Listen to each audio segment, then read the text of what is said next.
Hello everybody, it's Monica Heltz with your daily Fishers Health Department update. Today is Tuesday, September 22nd, and since it is Tuesday, we will be reviewing in full our community risk rating scale metrics. I'll cut to the chase and just say we're going to stay in yellow. Our arrow is heading downwards. We continue to head downwards, and I think we're doing very well. All of our metrics continue to show improvement, but we need to get a little bit further before we can inch into that green zone.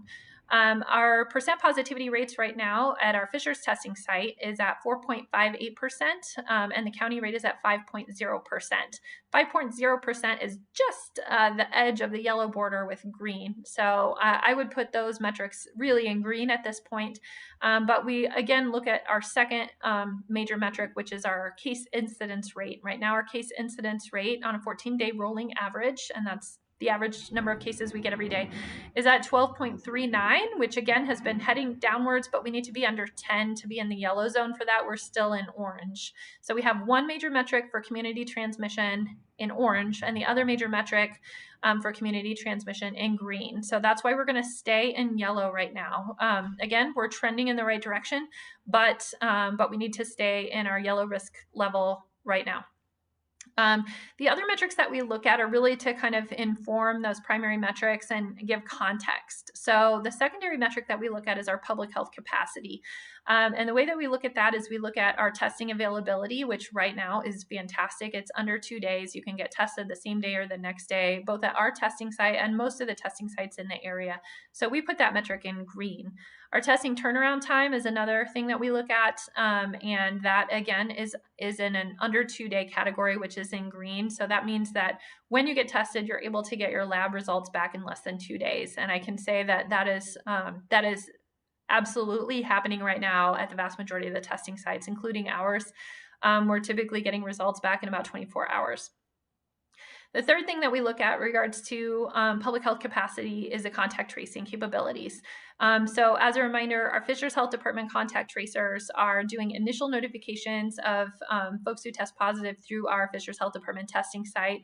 They are also supporting the schools and doing contact notifications from contacts that are identified through the schools process. If somebody was exposed at school, then we're doing that notification as well.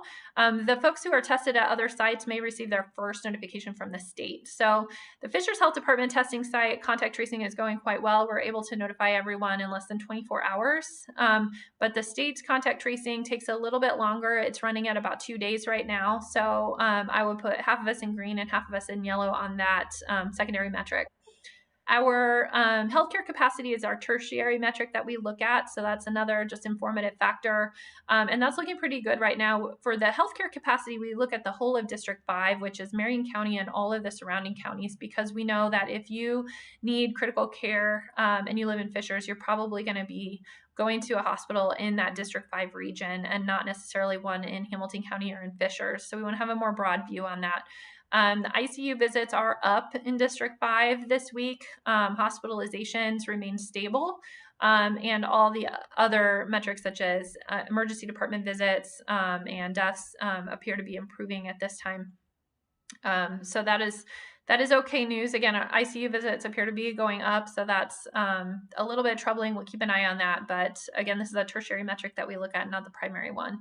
Just some other contextual factors for your information today as far as our community goes. Our long-term care facilities continue to have a few cases popping up. And I include assisted living in that category, not necessarily full care. A lot of times what happens is those residents may get moved to another facility that is out of our county if they have a positive test because they're quarantining them on like COVID units. So we may not get notice of that resident if they, for example, were to perish in one of those units that was in a different county. So I just want to kind of put that contextual factor out there. We know that they're still having cases, so please use extra caution if you happen to be visiting someone in a long-term care facility. Regarding the schools, as our other major community factor, HSC Schools has produced a dashboard on their website if you want to look at the numbers on quarantines and cases from them. The State Department of Health is also producing a dashboard. It's not up yet. I'm not sure when they're going to produce that. I think soon. They keep telling us it's going to happen soon. So you can look at the state website for that as well. We could continue to address A few cases here and there with other schools, no major outbreaks. So all of that is great news, and keep up the good work. Thanks so much for listening.